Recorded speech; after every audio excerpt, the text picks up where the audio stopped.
Welcome, you're with BBC News. Our main headlines this hour. An Australian woman who fed her relatives a lunch laced with toxic mushrooms has been found guilty of 3 counts of murder and 1 count of attempted murder. 20 years to the day since the 7/7 London suicide bombings that killed 52 people. King Charles leads the nation in remembering the lives lost and calls for a spirit of unity. Countries scrabble to secure trade deals with the US as President Trump's tariff deadline approaches. And the heartbreak when loved ones are living with Alzheimer's. We'll hear from the Hollywood star Seth Rogen and his wife Lauren on how dementia has affected their family.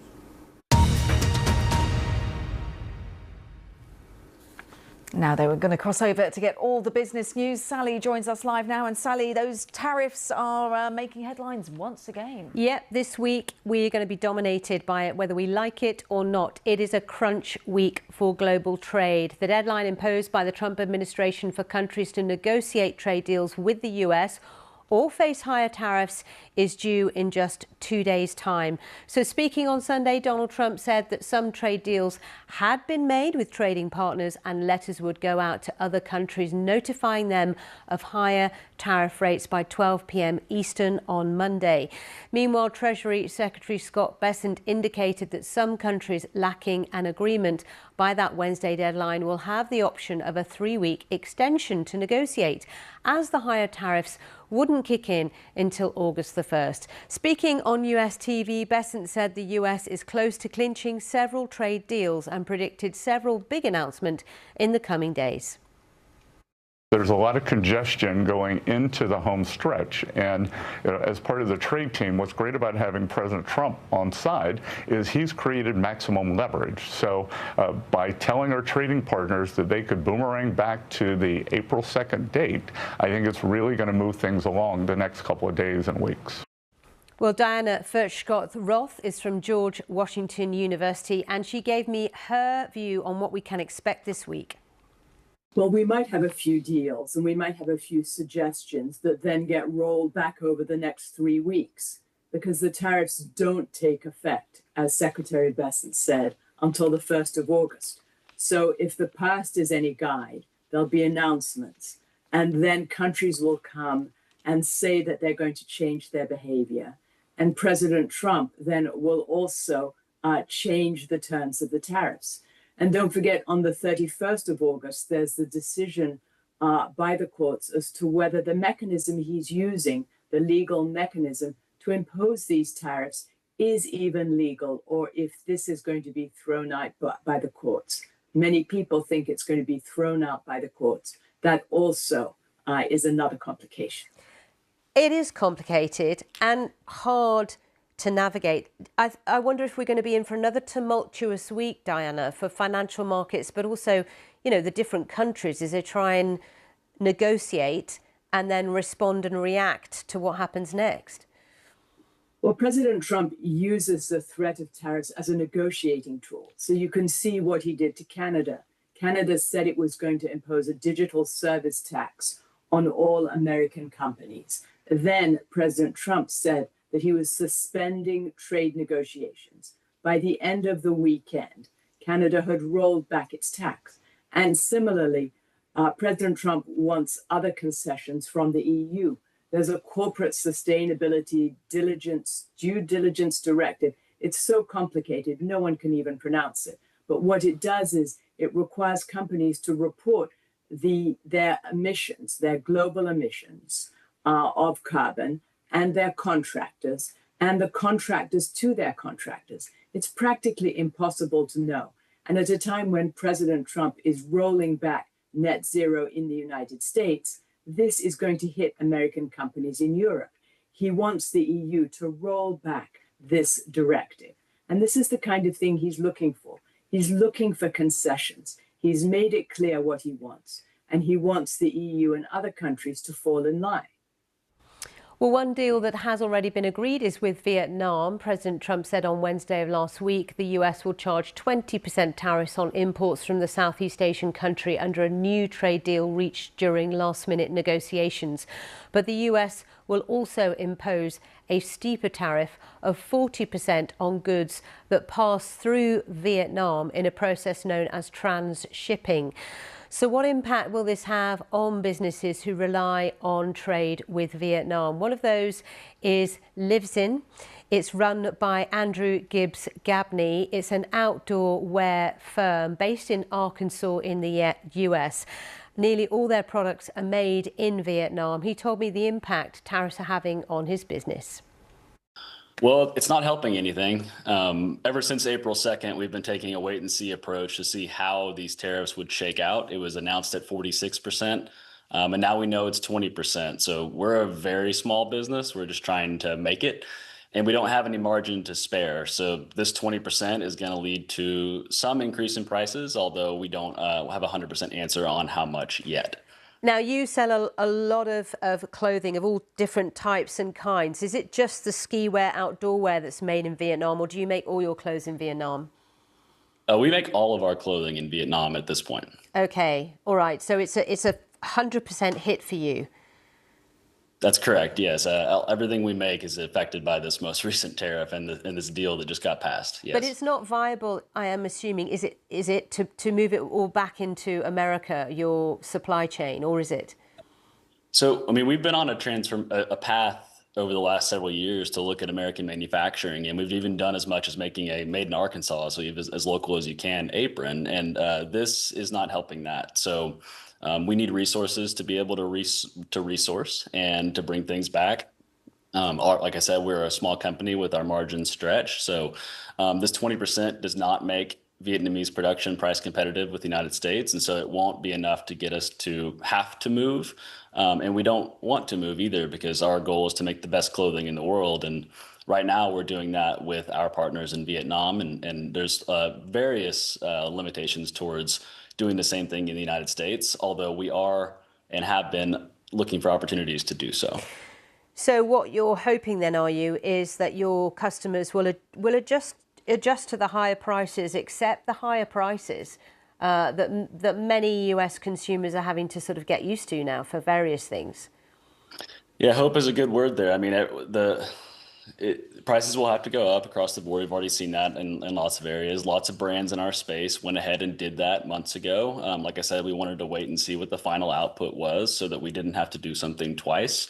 A substantial part of the outdoor industry makes their clothing in Vietnam. Even more make it in China. So unfortunately for the end consumer, there will be an increase in the prices of clothing, especially technical outdoor gear, because it's severely concentrated in Southeast Asia.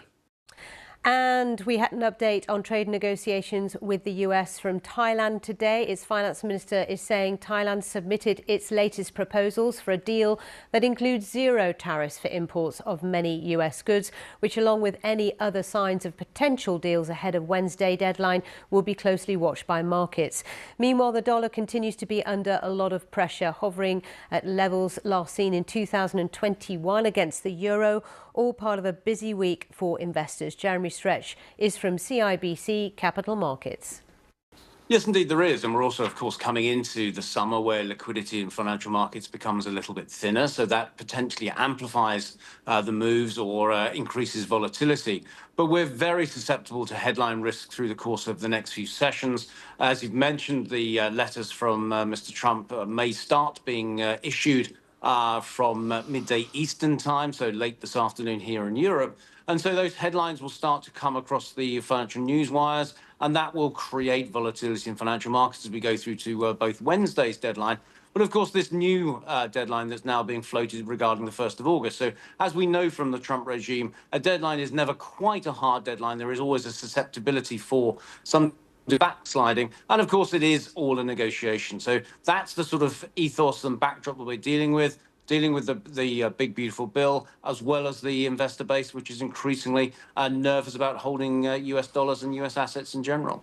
And when it comes to that tax and spend bill that was central to President Trump's sort of campaigning, he's got it across the line. There was obviously a lot of discussion about what it would add to the US debt pile, more than $3 trillion over a period of 10 years. What's dragging down the dollar most? Is it that reality? Is it the trade scenario? Is it all of the above?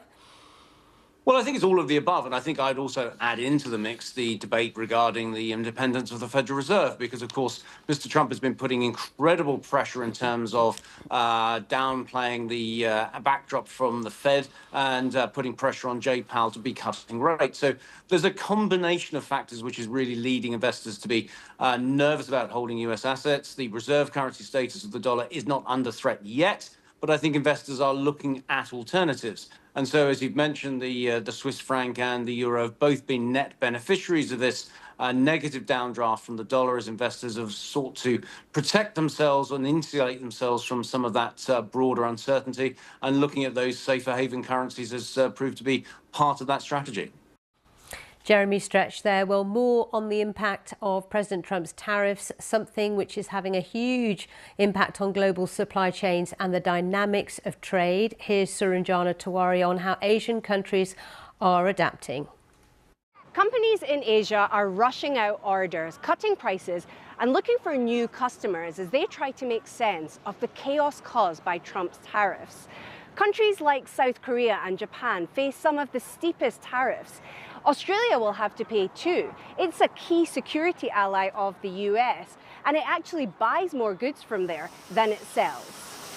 In the years after Trump was first elected, places like Singapore and Malaysia invested in chip manufacturing and data centers. This is an area of Singapore where a lot of global chip makers have set up shop, something known as friendshoring, where companies make goods in countries with good relations with the US. It's ramped up in recent years with more and more manufacturers who are fearing export curbs and instability in places like China and Taiwan moved to Southeast Asia. Companies here say it makes sense to diversify their manufacturing bases. We are no longer doing into globalization, but more of a regionalizations. Inevitably, we are no longer talking about find the cheapest place to produce something, but rather find a place that we feel safe, we feel that the supply will be continued, and people will have to get used to the fact that it is not as cheap as it used to be.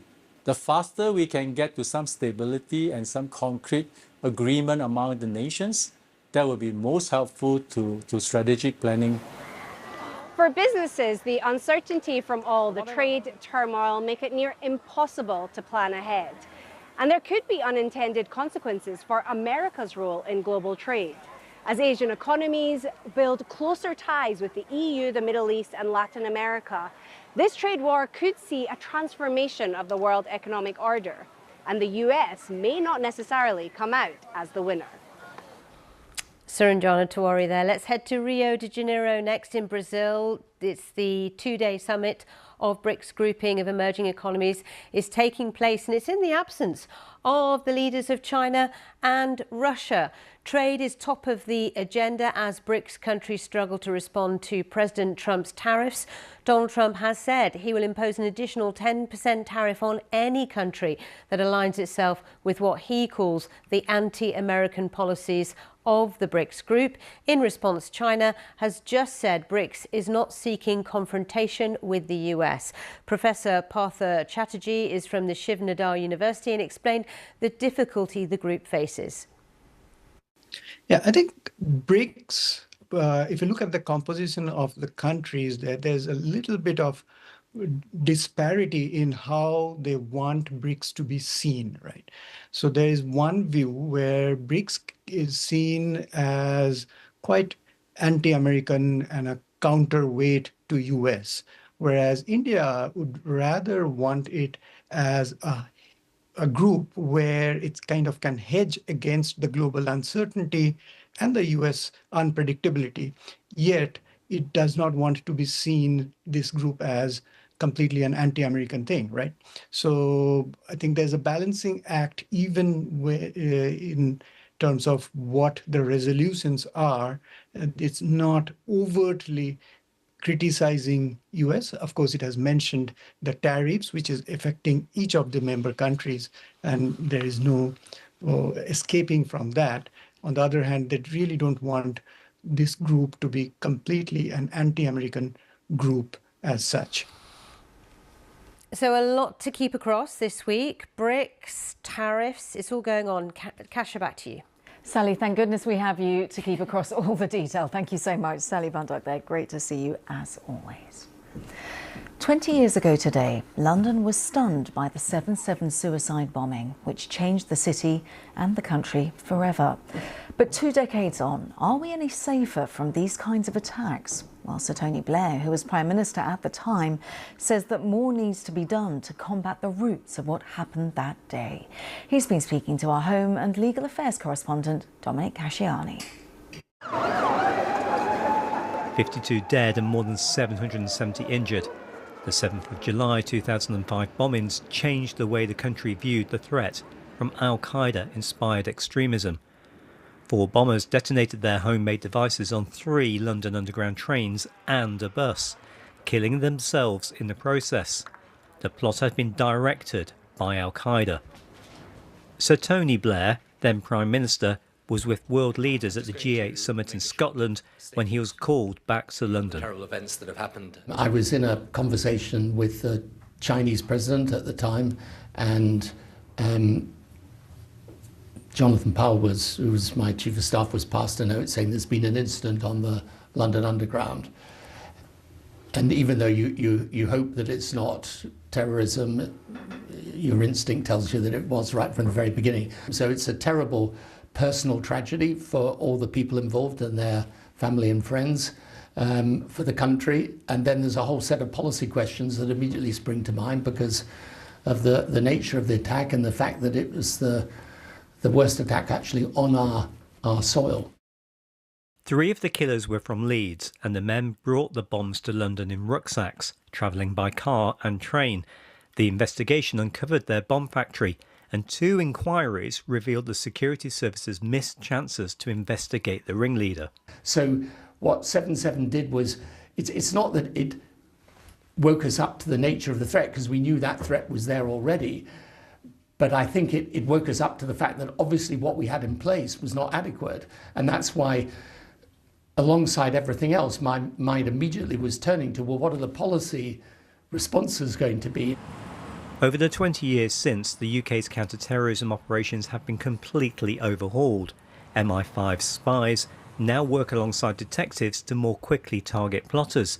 Other legal changes have given the police and ministers more powers to disrupt potential extremists. But the threats have evolved. More of today's plotters act alone, including the man who killed Sir David Amess MP almost 4 years ago. Investigators say they're seeing a wider range of extreme causes, and suspects are younger. Sir Keir Starmer says the Southport attack was a new threat, people bent on extreme violence driven by online material. While security chiefs say Islamist extremists remain the largest threat, Sir Tony Blair acknowledges the work is more challenging. Do you think, looking back over those 20 years, we're any safer from terrorism? Oh, we're a lot safer from terrorism because the security services have got a very good system in place. You know, they do a great job. But you know, there's still there will be a problem as long as the ideology exists. I'm just wondering whether the threat from terrorism is just far too complex to simply contain in the way you hoped to when you were in office. Yeah, I mean, obviously social media is a huge challenge now because you can get people radicalized online. We'll be dealing with it, I should think, for some significant time to come, but it's important that in dealing with it, we deal with it forcefully, but in a way that protects the essentials of society. Dominic Casciani, BBC News. The Hollywood star Seth Rogen and his wife Lauren have spoken to BBC News about the heartbreaking impact of dementia after her mother Adele died from early onset Alzheimer's disease. Last year, Lauren and Seth produced a documentary to highlight the cost and the challenges of care. BBC Breakfast's Tim Moffat has spoken to them both. When the world feels like everything's broken, the love that you give will live on. Fate has a language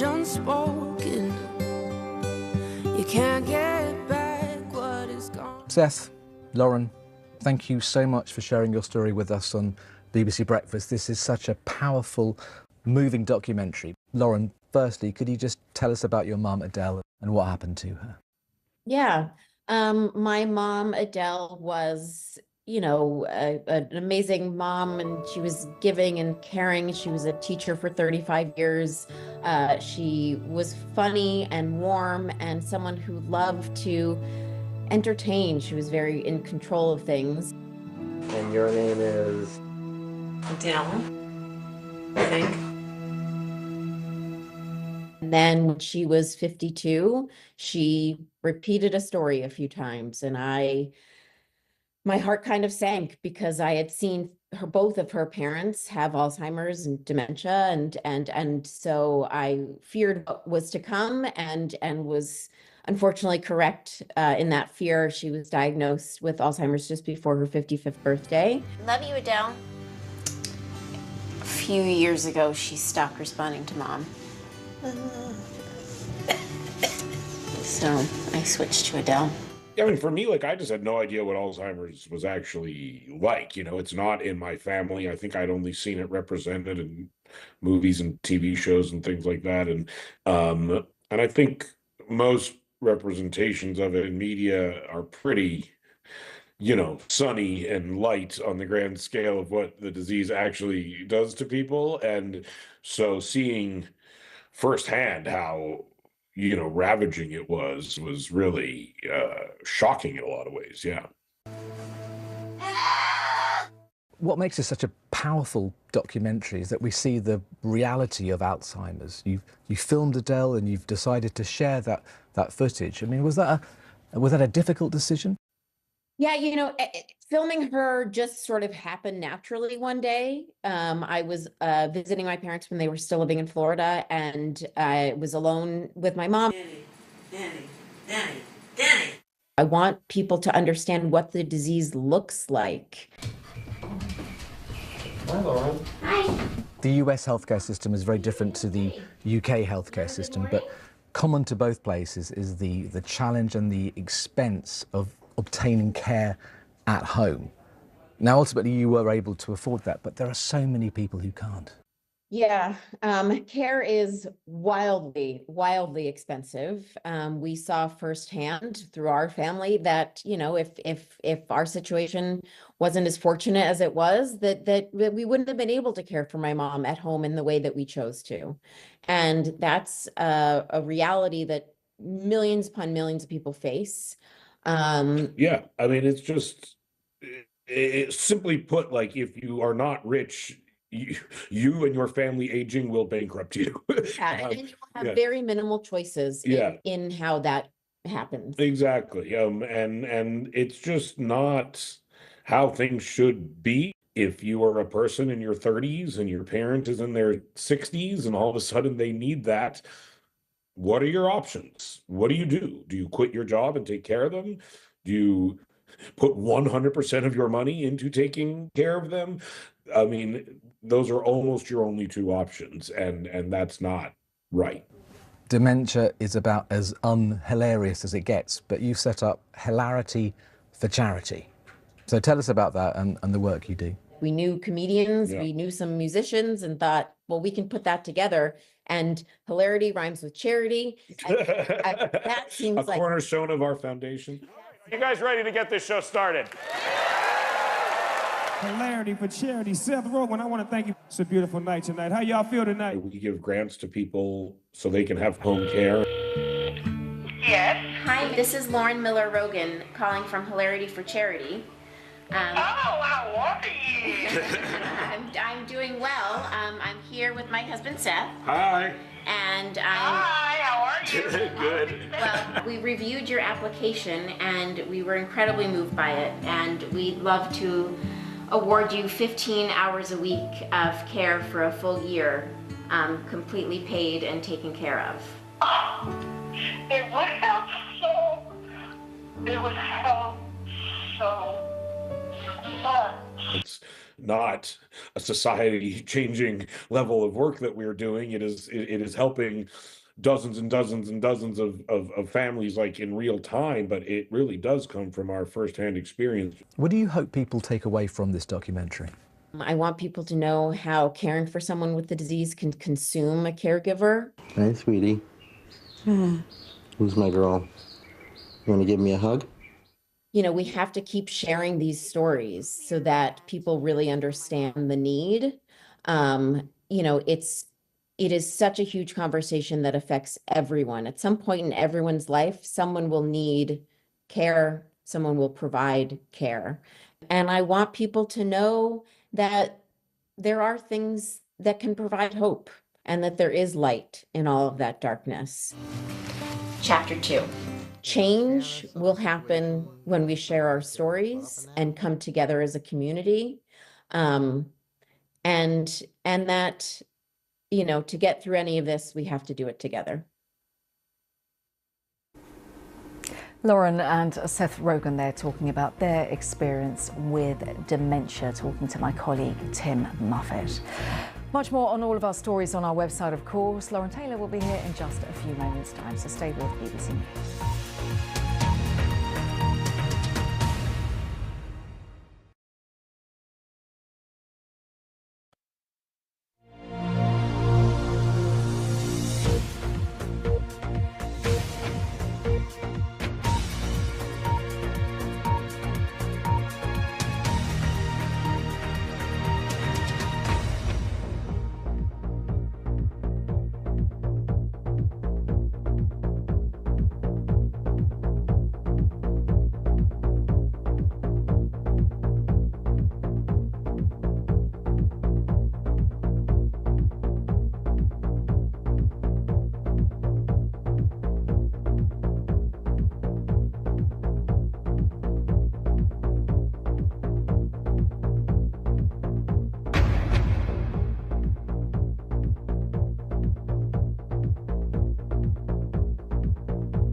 Live from London, this is BBC News.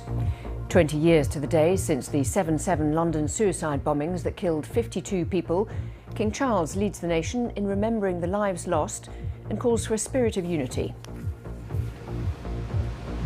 I'm on Tavistock Square where the fourth and final device was detonated that day on the top deck of a London double-decker bus, killing 13 people. An Australian woman who fed her relatives a lunch laced with toxic mushrooms has been found guilty of 3 counts of murder and 1 count of attempted murder. In the courtroom, Erin Patterson looked blankly in the jury's direction as she heard her fate, a unanimous decision, guilty on all counts. At least 80 people are now known to have been killed by flash floods in central Texas. The latest round of ceasefire talks between Israel and Hamas ends without any breakthrough. Meanwhile, Prime Minister Netanyahu arrives in the US ahead of meeting President Trump later.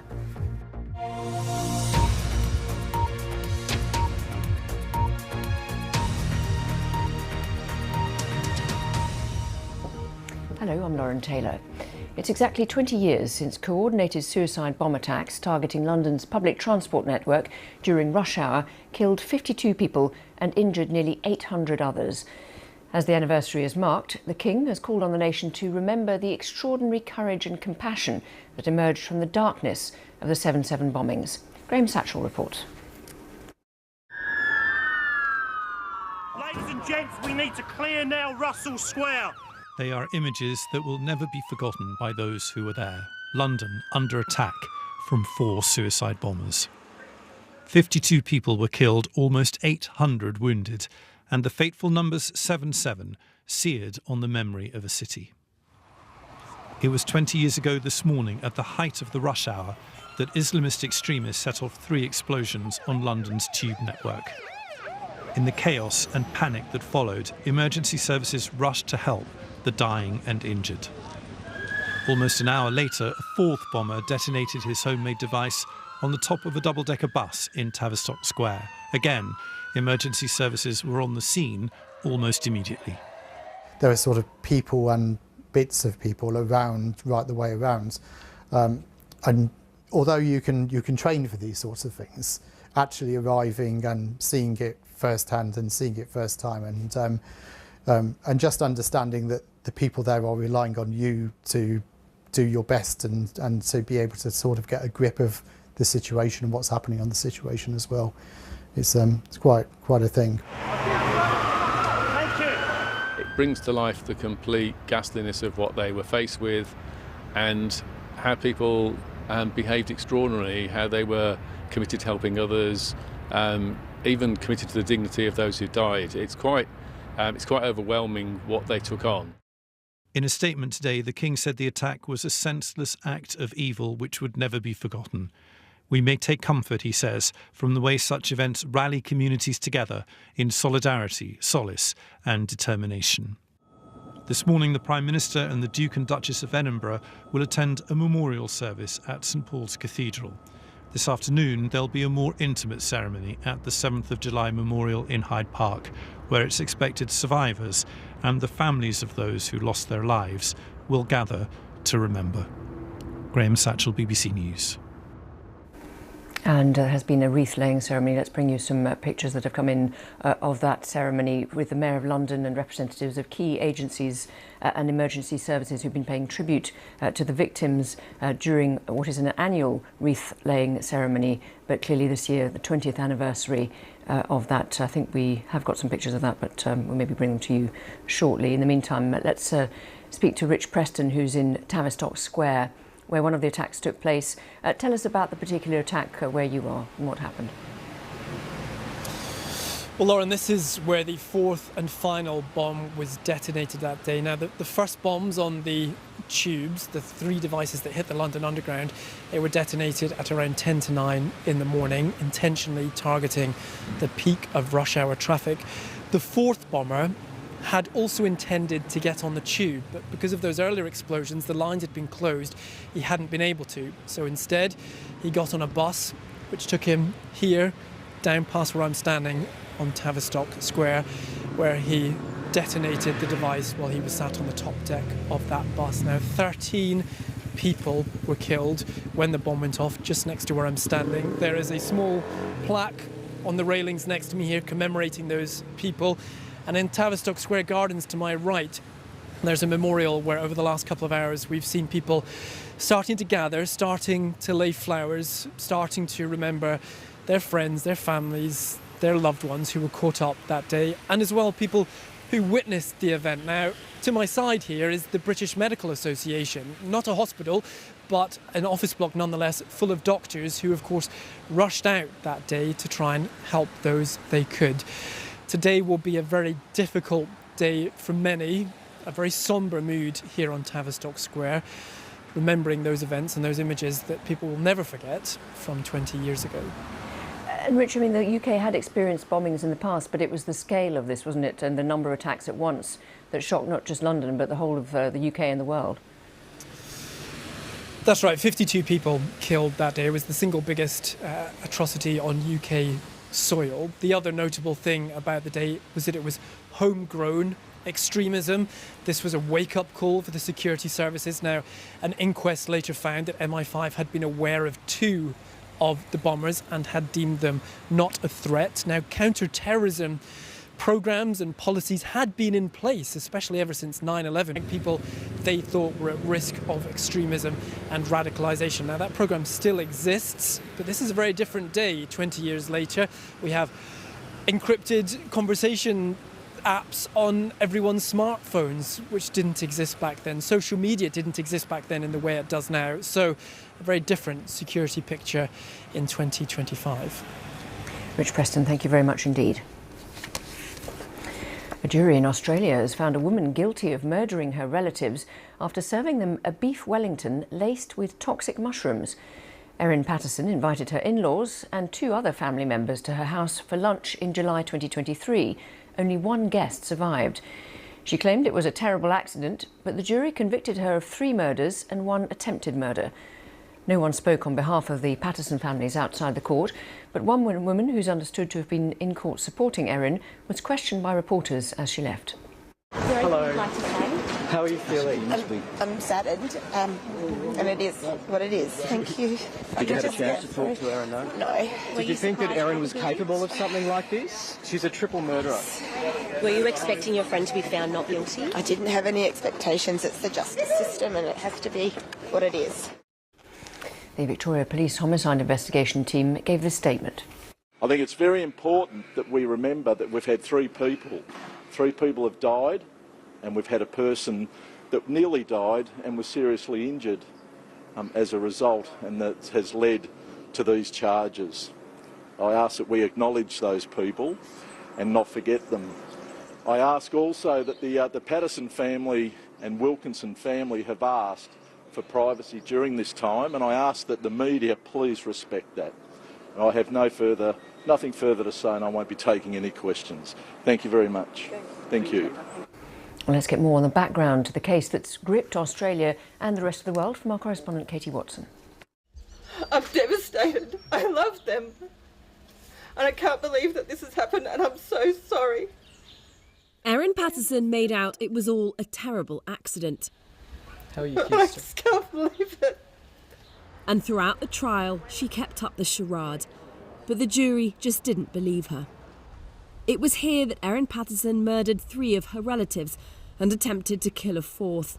Her home in Leongatha, a 2-hour drive from Melbourne, a house she built with a generous inheritance. She'd invited her in-laws, Don and Gail Patterson, for lunch. Also sat around her kitchen table were Gail's sister, Heather Wilkinson, and her husband, Ian.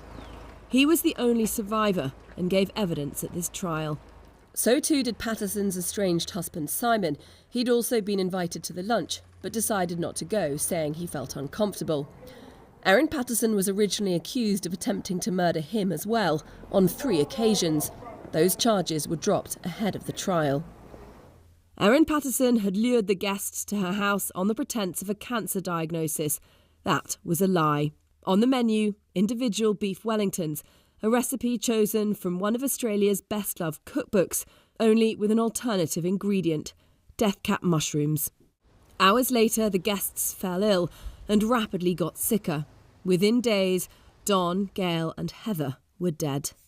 From the very beginning of this murder trial, it was made clear to the jury that there was no dispute that Erin Patterson used death cap mushrooms in preparing her beef Wellington. The question was whether she knowingly used them to poison her relatives. The prosecution said she intended to kill, and the jury agreed. It was suggested to the jury that Erin Patterson had logged on to this Citizen Science website, where she found 2 sightings of death cap mushrooms growing locally. Phone records indicated she may have then travelled to those areas, first to this park, and weeks later to this street, where toxic mushrooms were also spotted. The assumption being that she foraged for them here, the murder weapon she hid inside the beef Wellington. While her relatives lay dying, Erin Patterson was covering her tracks, caught on CCTV at this tip, discarding a dehydrator she used to prepare the mushrooms. Erin Patterson was accused of telling so many lies it was hard to keep track of them. In court, she claimed to have worried that deadly foraged mushrooms had got into the meal by accident, but had stayed quiet. "You told police you loved Don and Gail," the prosecutor put to her during cross-examination. "Surely if you'd loved them, then you would have immediately notified the medical authorities. Instead, you got up, drove your children to school, and then came home, and then you got rid of the dehydrator." For 8 days, Erin Patterson was in the witness box. She disputed a lot of the evidence. She quibbled over the detail. At times, it was tense in court. At one point, the prosecutor asked her, "Are you making this up as you go along, Miss Patterson?" The jury also saw through her lies. A fan of true crime, Erin Patterson, who was dubbed the Mushroom Cook, became the focus of one of Australia's most high-profile murder investigations. This rural part of Victoria, normally a quiet, close-knit community, thrust into the global spotlight by this now infamous case. And a family whose lives revolved around the local church, torn apart. Tucked away in the local graveyard, a reminder of that loss. Victims of a daughter-in-law whose motive might never be known. Katie Watson, BBC News, in Morwell, Victoria. Let's go live now to our correspondent in Sydney, Phil Mercer. And Phil, it's been a case that's had worldwide attention, hasn't it? Do we have any clearer idea at the end of all this of why she did this? No, it seems the only person who really knows the answer to that is Erin Patterson, and the prosecution, during its lengthy presentation of its evidence, was very clear that they conceded that there was no obvious motive around the case, and the defence seized on that, saying that, well, if there was no motive, there was no reason for Erin Patterson to murder 3 of her relatives and try to kill a 4th. But the prosecution had insisted that Erin Patterson had told lies, that she lured her relatives to the lunch in July of 2023 with a fake diagnosis of cancer, and that she hid evidence. So this has been an extraordinary case for so many reasons. It's gone on for about 2 months. The jury has deliberated for the best part of a week, but in the end they came back and it was all over in 10 minutes, the jury delivering unanimous verdicts of guilty on those 3 counts of murder and guilty of 1 count of attempted murder. And all of this really comes down to Erin Patterson using wild mushrooms as a murder weapon, and that is one of the reasons why this case has attracted so much interest well beyond the shores of Australia. And what have people been saying within Australia about this?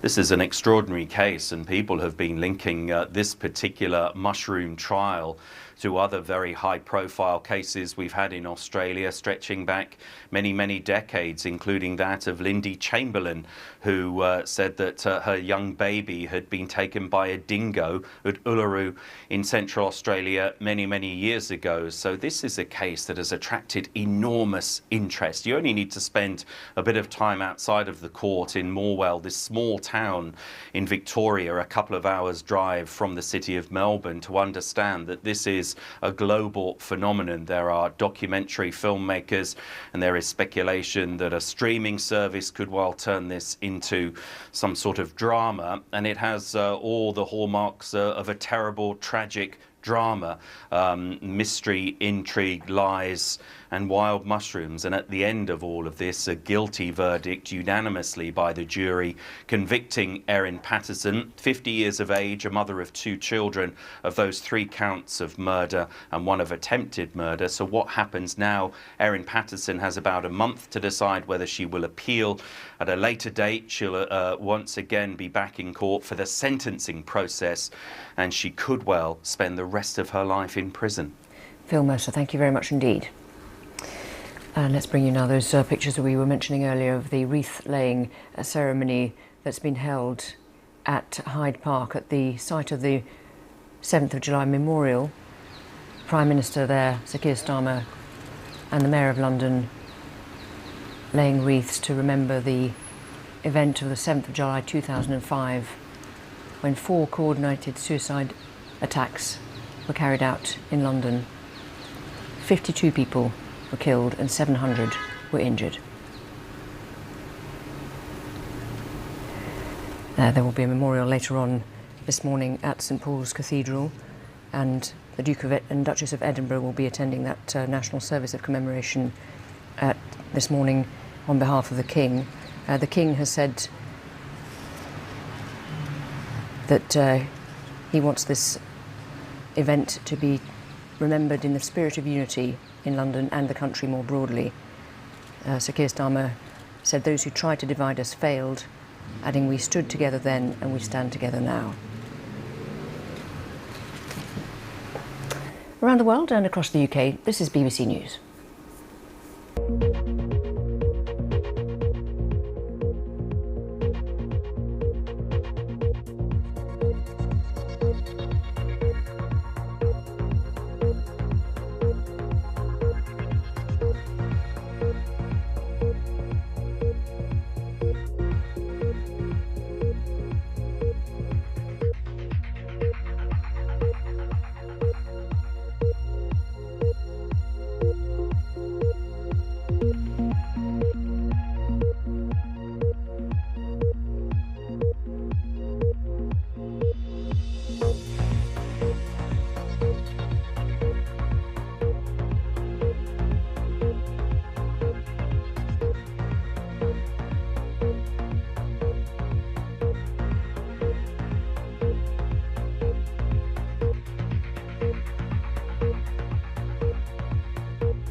The number of people killed by flash floods that have devastated parts of central Texas has risen to 80, including at least 28 children.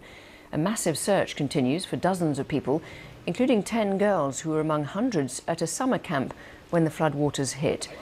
The Guadalupe River burst its banks during heavy rains northwest of San Antonio. President Trump, who's set to visit the area later this week, has signed a major disaster declaration for the affected counties, where more heavy rain is forecast. From the scene, our chief North America correspondent, Gary O'Donoghue, sent this report. Now into the 4th day of this search and rescue effort, and the death toll continues to rise inexorably. Emergency services and volunteers have been out by the camps ever since the floodwater hit, walking the trails, looking for the missing girls. So I'm just across the river now from Camp Mystic, and you can see where the recreation hall had its whole front wall torn away. There are still some rescue workers over there sifting through the debris because there are still some of the girls missing. But as time passes, now well beyond 48 hours after the flooding, hope of finding anyone alive is significantly diminishing. Debris still scatters the huts at Camp Mystic, where the girls were staying for the Independence Day holiday weekend. And there are parents who still do not know where their children are, like Michael. We got here and started looking, and the game warden showed up. Or we went as far as we could downstream, but we don't have the equipment for that, so we're letting them do that, and then we're looking for places that they're gonna potentially be alive. More than 800 people have already been rescued in the past days, though many did not make it. Conditions continue to be challenging for the rescue teams, with more warnings about further rain and potential flooding. Local officials say they're doing everything they can. And it was nothing short of horrific to see what those young children went through. And we will remain 100% dedicated, searching for every single one of the children who were at Camp Mystic, as well as anybody else in the entire riverbed, to make sure that they're going to be recovered. The President has expressed his condolences for the families of those who have lost their lives and may visit Texas later in the week. If you look at that what a situation that all is, and that was really the Biden setup. That was not our setup, but I wouldn't blame Biden for it either. I would just say this is a 100-year catastrophe, and it's just so horrible to watch. Are you planning to visit Texas, Mr. President? Probably on Friday. We wanted to leave a little time. I would have done it today, but we'd just be in their way. Probably Friday. This tragedy is far from over, and while this devastated community continues to come to terms with its loss, it's also starting to ask questions about how it could have been caught so off guard by this torrential flood. Let's get more from CBS News correspondent Bradley Blackburn, who's in New York. So tell us more about the search and rescue efforts. Lauren, unfortunately, the death toll could very well rise today as this search and rescue effort continues. The sun about to rise in Texas here. They are looking miles downstream because there have been reports in cases some of these survivors were swept far downstream and they were able to survive. That's why these families are holding out hope that some of these girls, other victims, may still be alive. But as your correspondent said, it's increasingly less likely as time goes on. But this search and rescue effort is still very much underway. The death toll standing at roughly 80 now, and all efforts are focused on those girls at that camp. And what sort of damage are we seeing in the worst hit areas? Well, for those that live in Texas, I have covered floods. I am a native Texan, and we know about the power of these flash floods. The water can rise so quickly, and even a few inches of water are enough to sweep cars away. And certainly we saw entire structures that were demolished. And so this is a wide scene along the Guadalupe River. So the recovery effort will be long, and we know that part of the problem here was that this flooding happened in the early morning hours over the weekend. And so the water rose so quickly, people were unaware of what was happening around them. And by the time they realized what was happening, it was too late to get to higher ground. And Bradley, we heard there President Trump likely to visit on Friday.